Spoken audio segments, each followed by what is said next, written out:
And I can't help but notice, man, Troy and Rashad have a dynamic that seems up and down. Like, why do they seem at odds so much? Like everybody, I know this is probably what they say about Dame and Jay before they broke up. Hey man, these guys are friends, man. They love each Yeah. other. But why? What happened? They didn't always used to be like that. I mean, I can't speak on a personal relationship, but I will say like brothers fight. And if you've ever shout out to Yomi's here, that's how they just normally talk. I don't know if it's a New York thing or if it's a brotherhood thing or a combination. But a lot of times when it's shown on air, people take it as the end of the relationship is coming.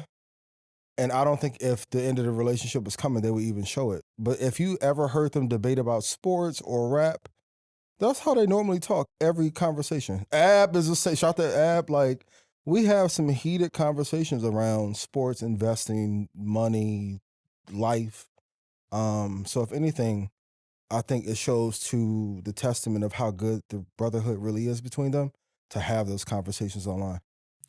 Yeah, I hear that. That's the typical answer about people are brothers.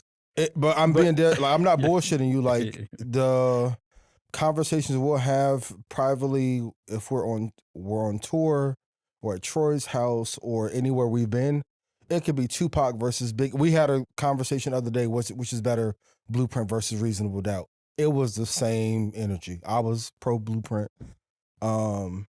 But those conversations happen a lot. So they've been friends since they were teenagers.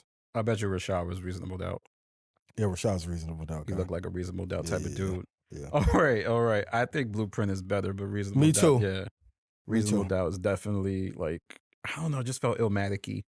All right. You like it was written more than Illmatic too? No, I like Illmatic. Really? Okay. Yeah.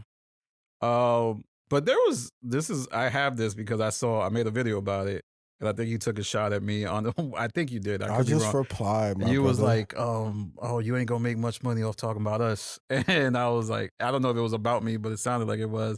But there was an exchange that seemed beyond regular disagreement where Rashad bypassed Troy while he was speaking and asked you for his opinion. And I gotta be honest, that would have been. This was what, this year or this was in the like past? this year. Yeah, that seems beyond brotherhood. That seems like, yo, don't play me on my own show, bro. Don't do that. But how is it for you to observe that? Because all I see is, come on, guys. Come on, guys. I mean, but if you remember in the very beginning of the show, which is interesting how things change, in the beginning, it was Rashad and I going back and forth a lot. So that's just kind of morphed.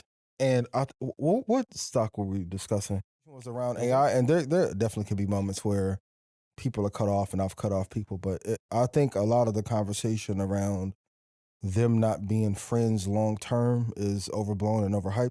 If it was something there, I wouldn't bullshit you. I'd be like, yeah, it's tension. I can feel it. You can see it. But I think it's one of the cases of where you can just have a bad moment on camera or come off as rude on camera. We've all done it. And I think maybe the next week it was addressed or the audience addressed it and then we talked about it. So I think, especially when you do a live show, those moments are going to be apparent because if it was pre-recorded, it would have just been cut out.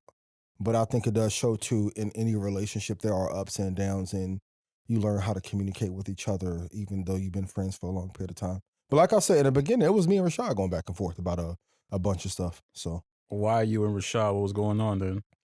To be honest, we didn't know each other.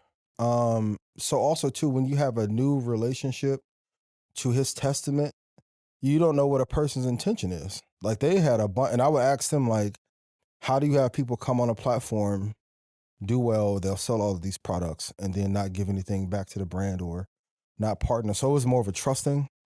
Because we literally went from doing an interview to hanging out maybe 2 times and then starting a business and a show together. So you're working through the nuances of knowing each other, how to communicate. So I think it's just the issues of building a relationship early on. Because we built a friendship and business at the same time on the fly, like during COVID. So yeah.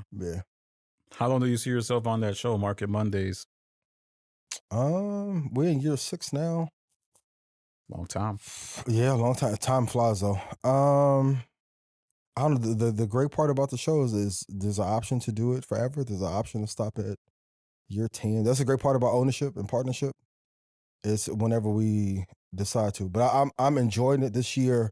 I think I've gotten some of that energy and flair back as well. So I'm not sure. I'm really just, a lot of things I do in business, I go off of like post prayer, post meditation, and feel, and not just solely off of revenue. But as long as we're having a good time doing it, I'll continue to do it. But we're having a blast.